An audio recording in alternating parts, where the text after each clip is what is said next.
lo primero que ellos dicen, yo vengo aquí por los valores que ustedes tienen. Yo veo que muchas personas dicen, bueno, los colegios son instituciones educativas, pero mucha gente la llevan como un negocio. Es que son negocios. El primer colegio que trajo un campamento internacional de un equipo profesional de Europa, que fue el Milan Junior Camp.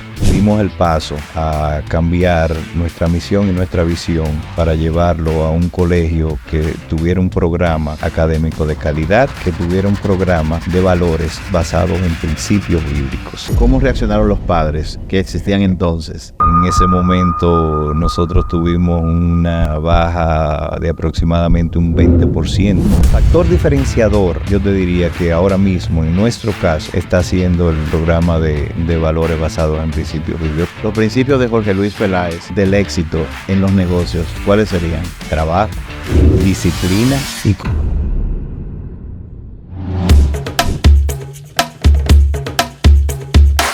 Potencia tu negocio, un podcast de negocios por Randy Guillén. Bienvenidos una vez más a Potencia tu negocio. Mi nombre es Randy Guillén y como todas las semanas traemos hoy una persona muy especial. La semana pasada dije lo mismo y mi invitado me dijo, ¿tú le dices eso a todo el mundo? Y le dije, bueno, lo que pasa es que nosotros traemos personas muy especiales. Hoy tenemos al doctor Jorge Luis Peláez, pero antes de hablar con él, quiero decirles algo. Hace muchos años yo estudié electrónica y trabajé en eso. Y acabé haciendo otra cosa totalmente diferente. Y menciono eso porque estamos en un caso similar. Hola Jorge Luis, ¿cómo estás? Hola Randy, ¿cómo estás? Qué bueno. Yo creo que tú dices lo que dices para hacer sentir a uno especial. No, eso es muy bueno. No, tú sabes que en Dios todo el mundo es especial. Eso es así. Eso es así. Queremos resaltar eso. Amén. Jorge Luis es el presidente y uno de los, dueños del colegio Ashton, el famoso colegio Ashton, que tiene ya más de 25 años en República Dominicana y que ha estado trayendo el fruto a la nación de muchos estudiantes. Y vamos a hablar con él del aspecto negocio. Aunque esto es un renglón educación, vamos a ver algunos principios de negocios y de marketing aquí.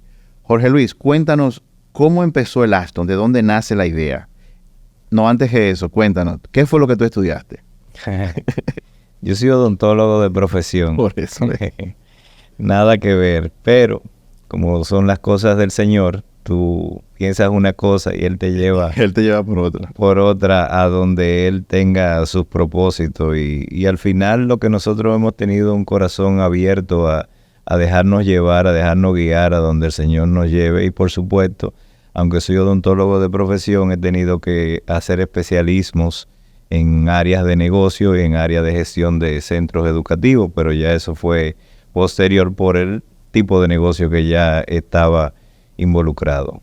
Qué bueno. ¿Cómo surge el Ashton? ¿Cómo surge la idea? Si nos puedes conducir en eso, en ese día. En el momento, eso fue en el 1997. Yo estaba, como te digo, aunque estudié odontología de profesión, yo estaba envuelto en los negocios. En ese momento yo estaba incursionando en el negocio de la construcción. Y entonces mi esposa estudiaba educación.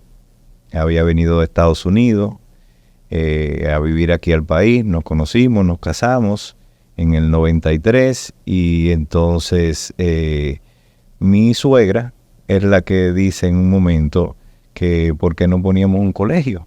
Eso nunca estuvo en mi mente o en mi norte. Yo me imagino tú perfilándote para un consultorio odontológico, que esa suegra venga con esa idea. No, ya yo en ese momento no estaba con la idea del consultorio odontológico. Okay. Yo cuando terminé la profesión, pusimos un consultorio, mi hermana que era odontóloga, mi cuñado que también es odontólogo, y en ese momento, como te dije, ya yo estaba envuelto en negocios y yo fui al consultorio, me senté, analicé cuál iba a ser la rentabilidad que yo iba a tener, el tiempo que yo le iba a invertir a la profesión, y como ya yo venía de negocios, yo hice la comparación y yo dije, es que lo que yo voy a hacer en negocio, lo que yo voy a producir aquí en este consultorio en un año, lo estoy yo produciendo en 1 o 2 meses. Entonces el tiempo para mí era muy importante, lo que tú ibas a invertir y la rentabilidad que tú ibas a tener de ese tiempo. Entonces yo me paré, Eso te hago esa anécdota, te hago ese cuento. Me paré, cogí la llave de mi consultorio, fui donde mi hermana y le dije, llamó a su esposo y le dije, miren, aquí está la llave de mi consultorio, porque nosotros hicimos un centro de odontología en la Independencia. Le di la llave de mi consultorio y le dije, tengan, cuando ustedes puedan, ustedes me pagan mi parte. Yo me voy. Y no atendí el primer paciente. O sea que tú nunca has sacado una muela. Sí, yo ejercí, pero ejercí de una manera, bueno, en la universidad tú tienes que hacer toda la práctica. Obviamente.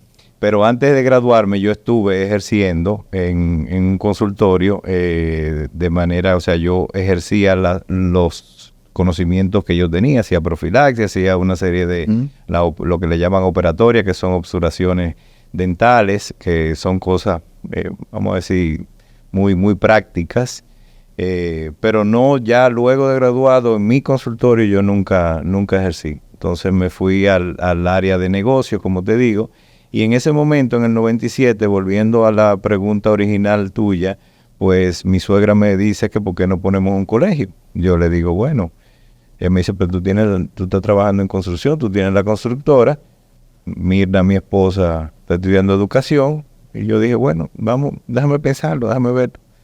Y empezamos a darle cabida a la idea, y en el 97 adquirimos una propiedad ahí en Paraíso, y 26 años después, aquí Dios nos tiene.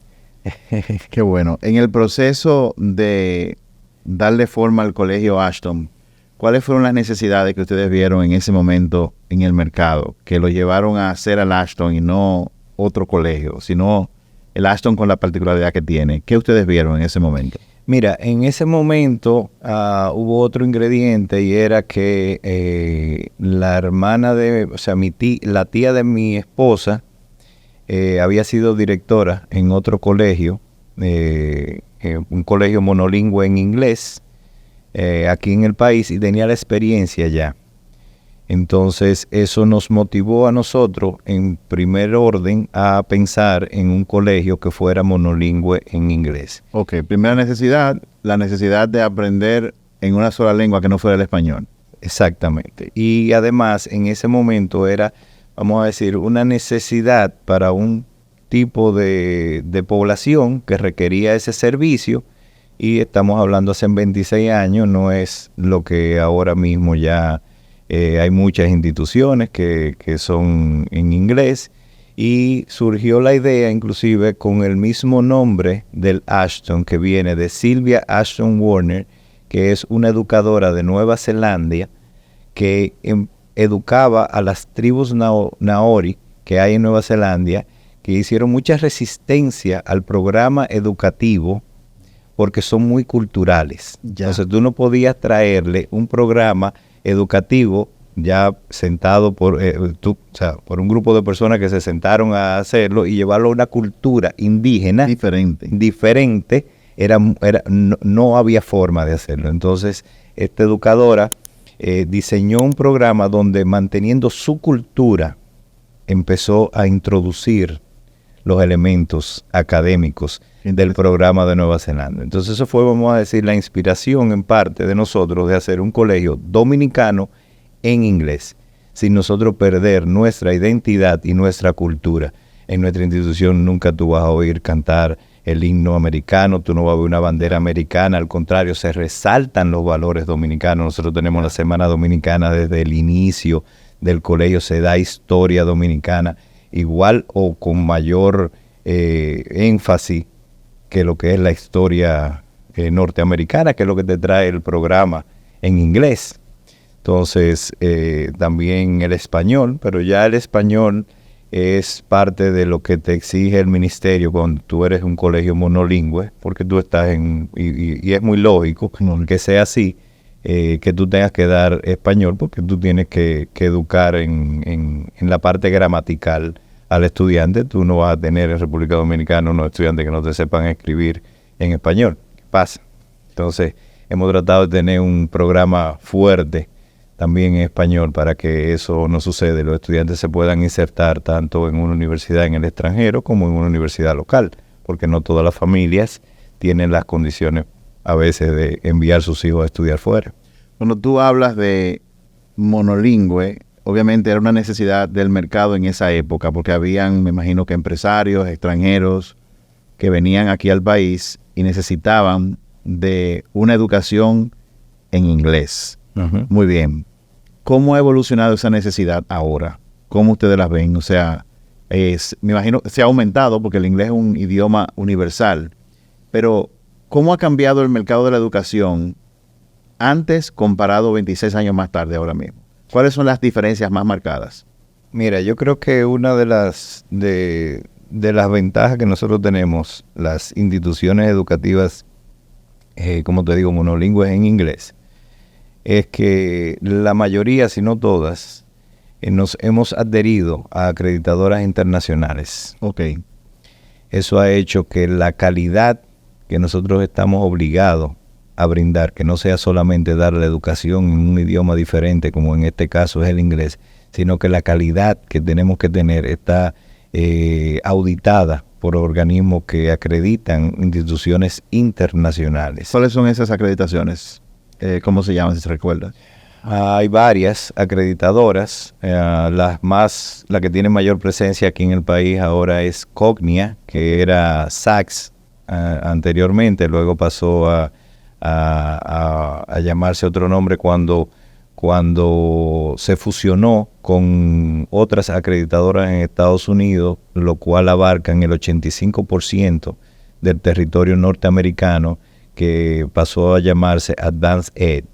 Ahora ellos, el nombre que tienen es Cognia, y ellos tienen aproximadamente 40,000 instituciones educativas a nivel mundial. Aquí, si la memoria no me falla, creo que hay alrededor de 11 o 12 instituciones acreditadas por esa acreditadora. Luego está New England, que es otra acreditadora también, ya de otra parte de los Estados Unidos, y está Middle State. Ok, otra pregunta que yo tengo. Hay muchos colegios hoy en día que dan clases en inglés, bilingüe, y muchos incluso me he dado cuenta que están acreditados. ¿Cuál es la parte que diferencia al Ashton? ¿Cuál es la propuesta de valor puntual que tú entiendes que diferencia al Ashton de los otros colegios que están en el país? Mira, yo te podría decir que no, o sea, por mis convicciones, por mi corazón, te puedo decir rápidamente la respuesta, que es Dios. Ok, Pero con esto yo estaría diciendo que yo tengo algo que no tienen otros. claro. Y no puedo hacerlo. Claro, Porque muchas personas que tienen otra institución, por supuesto que tienen a Dios y que ponen a Dios por delante y que instruyen bajo la palabra de Dios. Ahora, en nuestro caso específico, yo te podría decir que nosotros, como te dije, iniciamos muy enfocado a la calidad académica. Luego nos fuimos a la parte deportiva. Le dimos el valor porque creemos una educación integral en todos los aspectos. Entonces pasamos ya luego de haber logrado un programa académico de calidad, pasamos a desarrollar lo que es la parte deportiva. Inclusive nosotros adquirimos 25,000 metros por el Higüero, hicimos un complejo deportivo ahí para poder tener las instalaciones adecuadas que debe de tener, que tú no lo puedes tener en un polígono central en Santo Domingo. Claro. Y fuimos el primer colegio que trajo un campamento internacional de un equipo profesional de Europa, que fue el Milan Junior Camp. Eso hace ya muchos años, y continuamos desarrollando lo que era la parte deportiva. Luego, en el 2010, 2011, entonces nosotros empezamos como un colegio laicos, dimos el paso a cambiar nuestra misión y nuestra visión para llevarlo a un colegio que tuviera un programa académico de calidad, que ofreciera una calidad deportiva en cuanto a los deportes, y también que tuviera un programa de valores basados en principios bíblicos. Ok, háblanos un poco de eso. Cuando pasó el cambio, ¿cómo reaccionaron los padres que existían entonces? ¿Y qué está pasando ahora? Sí, mira, realmente, como yo le decía a muchos padres en ese momento, yo lo entendía me ponía en su lugar. Sabe que somos humanos, no necesariamente una persona tiene que creer en otra por lo que le está diciendo, tiene que ver los frutos, tiene que ver la realidad de qué es lo que se va a hacer. El ser humano de por sí es muy resistente a los cambios, y más cuando se trata de tu hijo, donde tú no sabes cómo va a afectar ese cambio en la educación, en la formación de tu hijo como persona. Y por supuesto vinieron muchas dudas de qué era lo que el colegio iba a hacer en ese sentido. Pero yo recuerdo que le dije en ese momento a la directora que vino a ser parte de este proyecto, en ese momento le dije, mira, si Dios nos deja con 10 niños, esos son los 10 niños que Dios quiere que estén aquí recibiendo la instrucción que nosotros queremos darle. En ese momento nosotros tuvimos una baja de aproximadamente un 20%. Un 20%. De la matriculación, pero seguimos confiados en el Señor, de que eso era lo que Dios quería que nosotros hiciéramos, que trajéramos, que cambiáramos de un colegio laico a un colegio con un programa de valores basado en principios bíblicos. Y cuando digo un programa de valores basado en principios bíblicos, quiero resaltar... Eso te iba a preguntar, porque hay colegios que son religiosos. Exacto.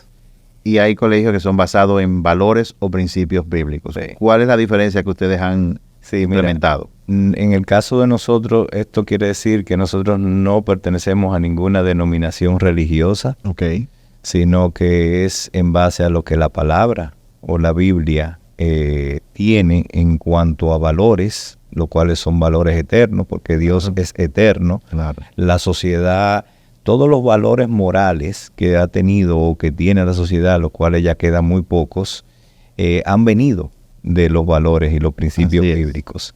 Pero la sociedad va cambiando en la medida en que el ser humano quiere sentirse menos culpable y menos condenado. Sí.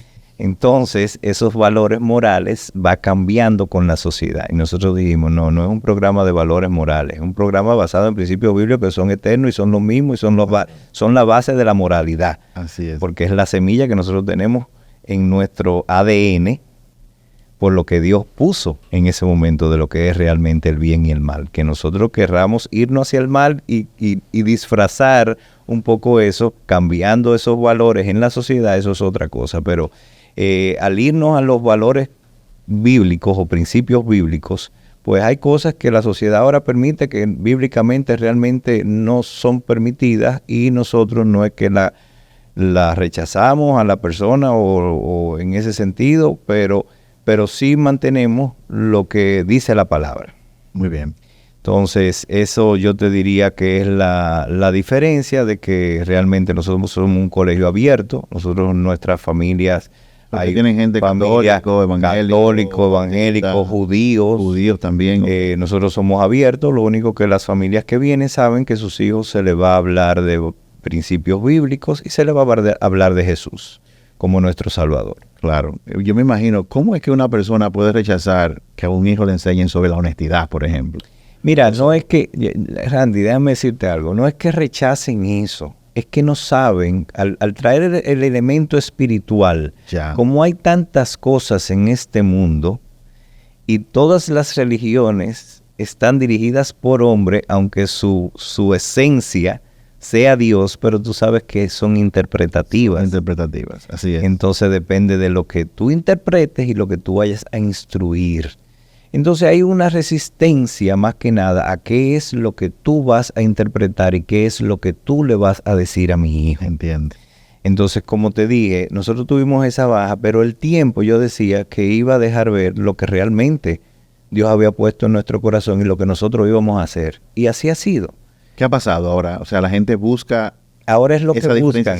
Ahora es lo que buscan. Ahora estamos en una crisis fuerte en el mundo. Claro, pero ahora nos buscan por eso. Ya, qué bueno. Ahora yo te diría que ese es el factor diferenciador, y ese es el fruto de cuando tú confías en el Señor y dices, yo voy a honrar a Dios primero, claro, y luego Dios te honra. Y ahora entonces eso es lo que las familias aquí en la comunidad educativa aquí, en el sector de Santo Domingo, que es donde nosotros, en el Distrito Nacional, donde está el Ashton, pues es lo que esas familias están buscando. Es lo primero que ellos dicen. yo vengo aquí por los valores que ustedes tienen. Porque programas académicos de calidad hay muchos. Claro. Programas en inglés hay muchos también. Pero la conjunción de todos esos factores o de todos esos... el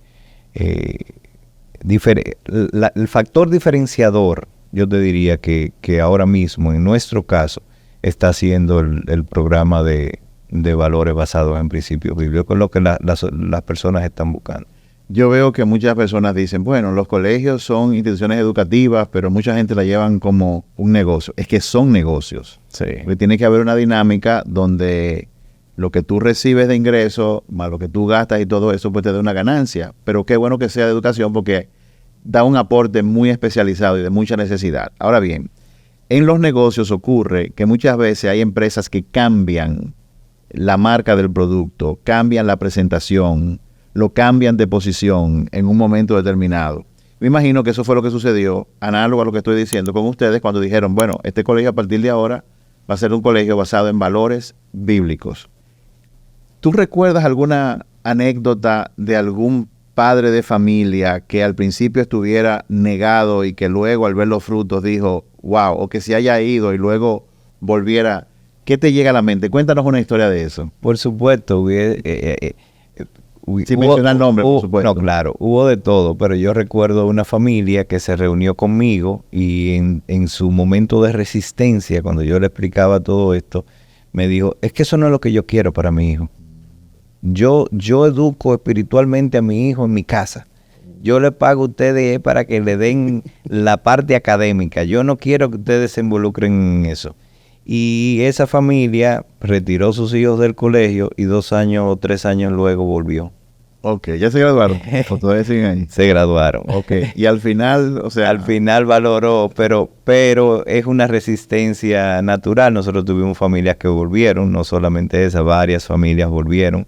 Pero yo siempre decía que eso era un proceso natural. E inclusive, para nosotros tratar de ser íntegros, cuando nosotros hicimos el cambio, nosotros le dijimos a las familias que era opcional el programa de valores que nosotros estábamos implementando. Al principio era opcional. Era opcional, sí, porque tú no puedes, luego que una familia te escogió a ti, siendo un colegio laicos con una determinada doctrina, que no era ninguna doctrina, porque al ser laico tú no ibas a dar ninguna doctrina, pero tú no puedes cambiar en medio de un proceso algo unilateralmente.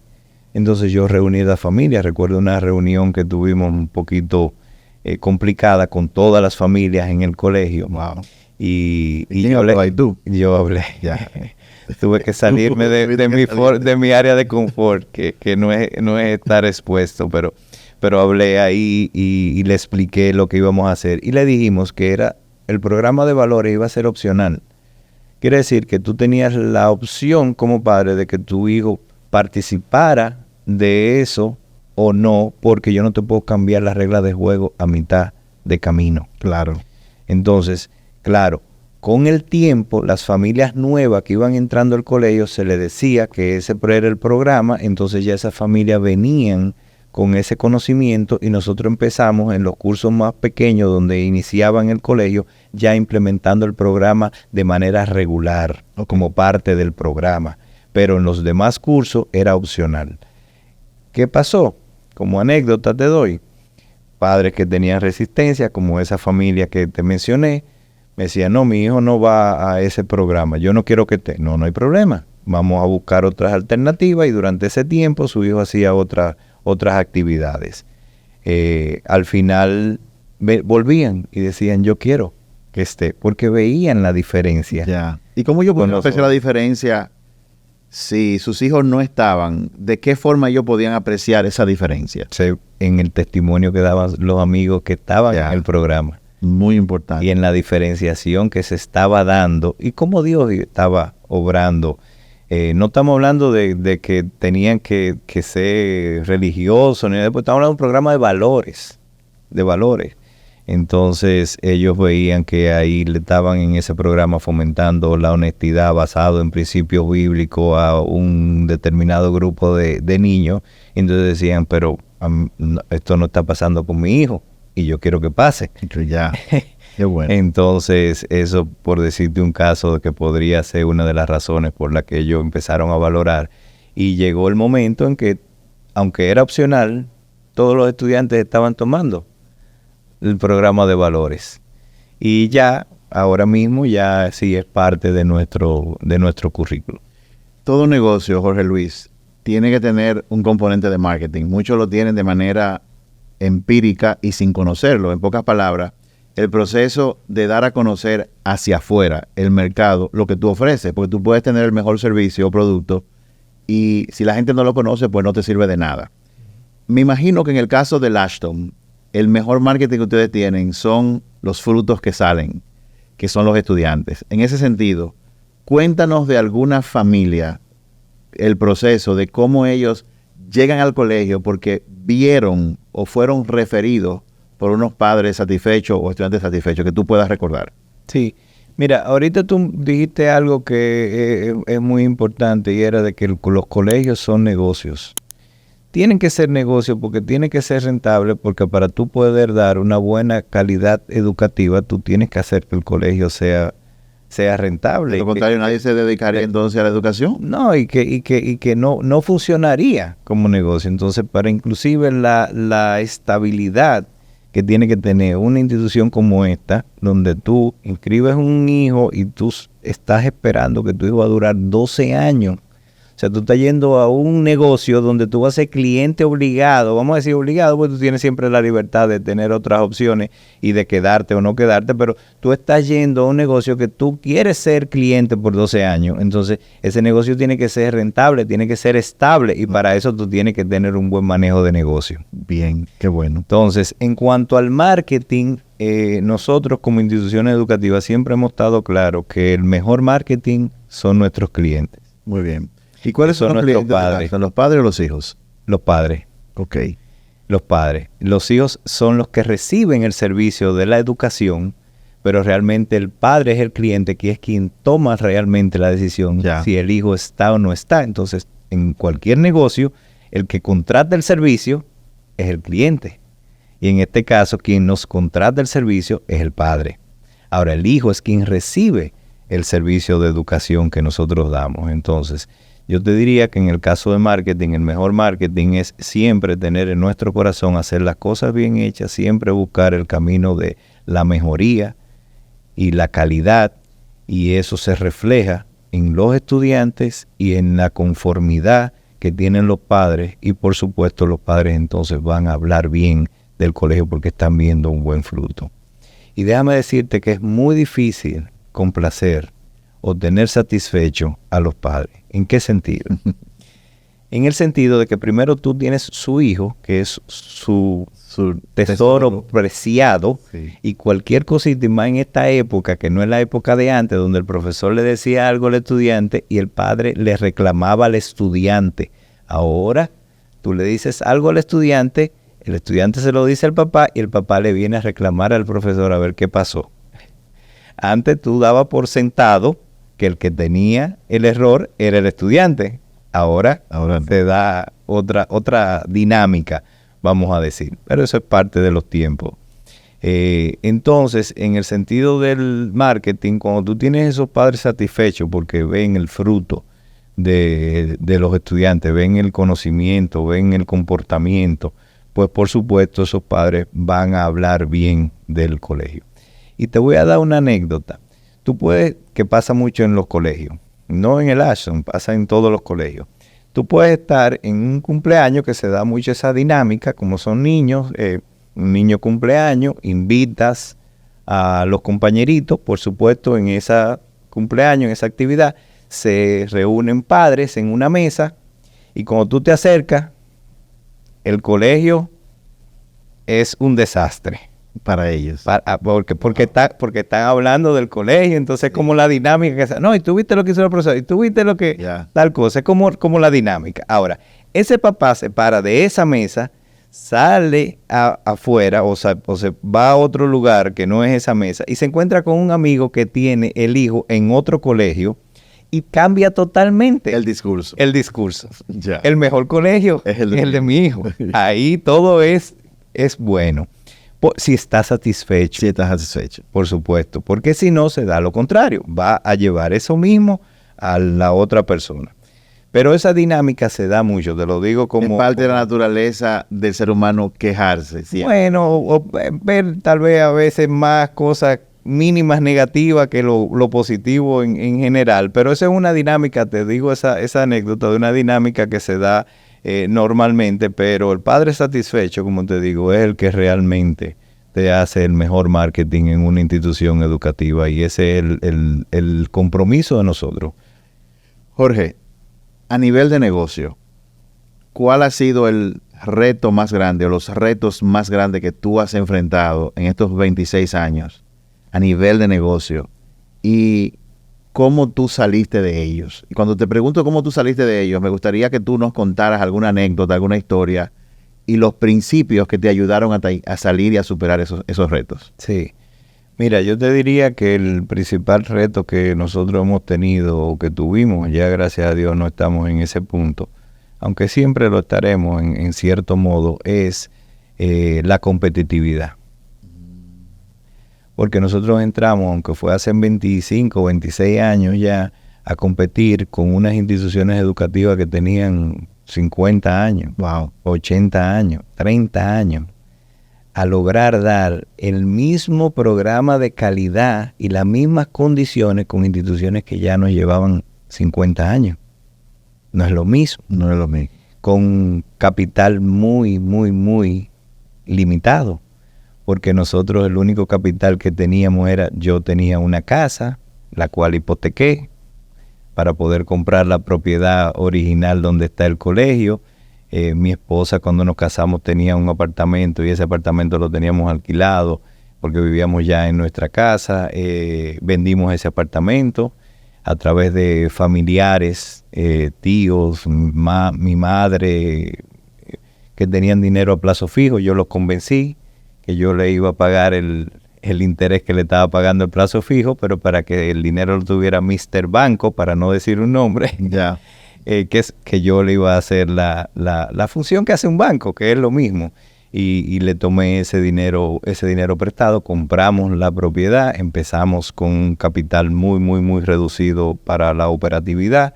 Y por supuesto, la dinámica ya de la inscripción de los estudiantes, empezamos a utilizar los fondos para la operatividad. Pero ¿Con cuántos estudiantes empezaron? 35. 35. 35. Creyeron en ustedes. 35 familias que fueron 35 familias fundadoras que le agradecemos enormemente el haber creído en nosotros en ese primer año. Siempre le estaremos agradecidos. Y por supuesto, de ahí en adelante, para poder lograr el crecimiento y poder ofertar el programa académico, tampoco nosotros podíamos cobrar una matrícula igual que esas otras instituciones. Entonces eso nos daba una limitante de recursos. Quiere decir que siempre mi socio principal fueron las instituciones bancarias, independientemente de la familia que creyó, que gracias a Dios, Dios permitió luego que yo pudiera devolverle el dinero que habían colocado, vamos a decir, no como inversión accionaria, sino como préstamo. Y ya luego de ahí manejarme con las instituciones bancarias, que son lo que yo digo que ha sido mi socio principal durante estos 25 años, porque para tú poder hacer el crecimiento necesario, y más en una zona donde tú adquirir 1 metro de terreno es casi imposible. Entonces yo no podía traspasar tampoco el costo de eso a la matrícula del estudiante, porque entonces iba a ser un costo que los padres no iban a estar dispuestos a pagar. Entonces no iba a ser un negocio rentable. Entonces siempre tuve que irme a la parte de financiamiento para provocar ese crecimiento acelerado que yo tenía que dar para poder ofrecer el mismo programa que ofrecían mis competidores. Entonces yo te diría que ese ha sido fue siempre el gran reto. Y te puedo decir ya como testimonio que independientemente de que, como hablé al principio de la entrevista, hubo un momento donde 20% de la matrícula se fue. Ya tú te podrás imaginar lo que emocionalmente eso carga a uno de en 2 años, en un año baja un 10%, en otro año baja un 10%, entonces ya está viendo una tendencia totalmente contraria a lo que había sido el negocio durante todos los años, donde nosotros, como te dije, empezamos con 35 estudiantes, pero el segundo año teníamos 70, al tercer año teníamos 105, o sea, fue duplicándose en los primeros años la matrícula y siempre hubo un crecimiento constante. Por eso que te digo del tema de poder ir mejorando cada vez y ofreciendo cada vez algo mejor. Pero llegaron esos 2 años donde fue el único momento en que hubo una reducción y la tendencia cambió. Entonces ya tú te podrás imaginar lo que yo sentí, donde si no va bien el negocio, no hay negocio, porque el dueño del negocio es el banco. Mucho o poco, pero es el banco. Entonces, ese momento, pues, yo te puedo decir que Dios nos dio la paz necesaria y nunca faltó, independientemente de eso, nunca faltó lo necesario. Lo necesario. Para mantener el banco, para mantener el negocio como tenía que mantenerse. Jorge, parte de los principios bíblicos que nosotros conocemos, en él hay una ley de siembra y cosecha. Y Dios nos manda a nosotros de lo que Él nos ha dado a devolver y a dar. Yo escuché que ustedes tienen algo que se llama Aula Hope. Cuéntame qué es Aula Hope y qué los motiva a ustedes brevemente. ¿Qué ha pasado? ¿Cuál ha sido el fruto de Aula Hope? ¿Qué es eso primero? Mira, yo creo por supuesto en el concepto de mayordomía. Y es que nosotros no somos dueños de nada de lo que tenemos. Para mí el dueño realmente es el Señor y nosotros tenemos que buscar la mejor manera de devolver o de hacer uso de esos recursos que Dios ha puesto en nuestras manos. Y durante ese mismo proceso que nosotros vivimos en el 2010-2011, donde cambiamos la misión, la visión del colegio, pues quisimos traer también el hecho de formar o hacer una fundación que se llama la Fundación Ashton y traer un programa donde pudiéramos devolver parte de lo que Dios había puesto en nuestras manos. Y no devolver con recursos necesariamente. ¿Por qué? Porque yo siempre he sido muy cuidadoso y así le he dicho a nuestra comunidad educativa que lo que ellos pagan por la educación de su hijo no se desvía un solo centavo a este programa. Ahora, si nosotros hemos podido construir un programa académico, hemos podido construir unas condiciones que podemos poner al servicio de otros sin necesidad de tomar parte de lo que los padres pagan, o sea que no es los recursos que nosotros tenemos económicos, sino son los otros recursos lo que hemos puesto a disposición de una comunidad necesitada, que es el sector de las Javillas y los Praditos, donde nosotros hemos llevado ahí, a través de la Fundación Ashton, hicimos el programa Aula Hope o Aula Esperanza, para llevar un poco de esperanza a esos sectores marginados que son los más próximos al Ashton, donde lleváramos el mismo programa académico que nosotros tenemos en el Ashton a un sector que no lo puede pagar. A un sector que no lo pueden pagar. Ya. Y a unos jóvenes que no tienen la oportunidad de recibir, porque lamentablemente el Estado no ha gestionado de la manera más adecuada la inmensa cantidad de recursos que tiene para invertir en educación, y la educación pública en el país sabemos que no es la de mejor calidad. ¿Cuándo empezó Aula Hope?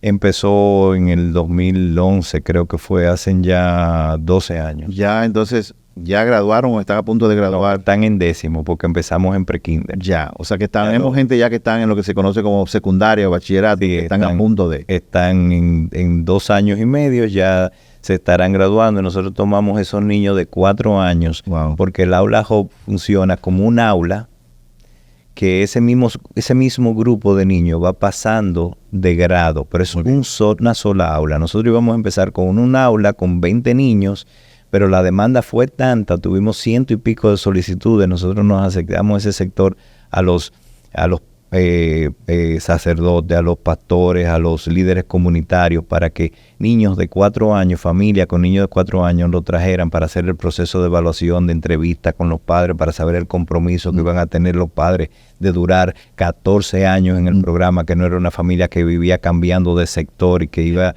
a aprovechar eso, pero en 3 años se iba a ir del sector y iba a quitarle una oportunidad a otro que se iba a permanecer en el sector, o familias que estaban en un proceso de residencia, que se iban a ir fuera, entonces querían aprovechar esto para aprender un poquito de inglés, pero dentro de 2 o 3 años se iban a ir, le quitaban la oportunidad a otro. Entonces se hizo toda una selección de familias que estuvieran comprometidas más que nada, y tuvimos que abrir 2 aulas en vez de una. Y empezamos con 40 niños, los cuales, como te digo, empezaron en pre-kinder, que sería 4 años, y ya tienen 15, 16 años y están en 10º curso. Tremendo. O segundo de bachillerato, lo que se conoce ya en nuestra época como segundo de bachillerato, ahora es cuarta de media. Y el fruto se ve en esos jóvenes, no solamente en el programa académico, sino también en el programa de valores. Bueno. Porque yo siempre decía que tú no ganabas nada con enseñar a alguien a hacerlo mal hecho o bien hecho. Si tú no pones el ingrediente de valores, tú le estás enseñando a un grupo de jóvenes que están acostumbrados en el sector donde viven a ver solamente el progreso en 2 áreas específicas, que es o la venta de droga, o atracando, o haciendo cosas ilegales, que es lo que le da fruto rápidamente. Lamentablemente en este país, a través de la educación, tú no ves fruto. Y eso es parte de lo que el programa de Aula Hub quiere demostrar y quiere hacer ver, que ese niño tú lo cogiste a los 4 años, posiblemente cuando se gradúe logremos conseguirle becas en universidades fuera del país, tanto en Estados Unidos como Europa, se vaya a estudiar, tal vez va a venir con un MBA. Y eso cambia una generación. Y ese niño que a los 4 años tú lo sacaste de ese sector marginal, va a venir a ser tal vez gerente en una multinacional o gerente en una empresa aquí, donde solamente el círculo de amistades de los hijos de los dueños de esas grandes empresas son los que ocupan grandes posiciones, porque son los que tienen la oportunidad de adquirir los conocimientos. Así es. Entonces tú rompes ese círculo de progreso realmente a través de la educación. Y ese es el concepto de mayordomía que nosotros hemos tratado de traer. Tengo una última pregunta que tiene que ser bien breve por asuntos de tiempo. Si tú pudieras decirme 3 principios que te han llevado al éxito, o mejor dicho, los principios de Jorge Luis Peláez del éxito en los negocios, ¿cuáles serían? 1, 2 y 3. No necesariamente en el orden de importancia, pero ¿cuáles serían esos? Trabajar duro. Disciplinarse. Y confianza en Dios. Muchísimas gracias, Jorge Luis. Gracias por haber aceptado esta invitación. Gracias. Y a ustedes, gracias por haber visto este podcast. Si a usted le agradó el contenido, o si le agrada, por favor suscríbase, envíenos sus comentarios para seguir haciendo este tipo de contenido. Que pasen un buen día y bendiciones.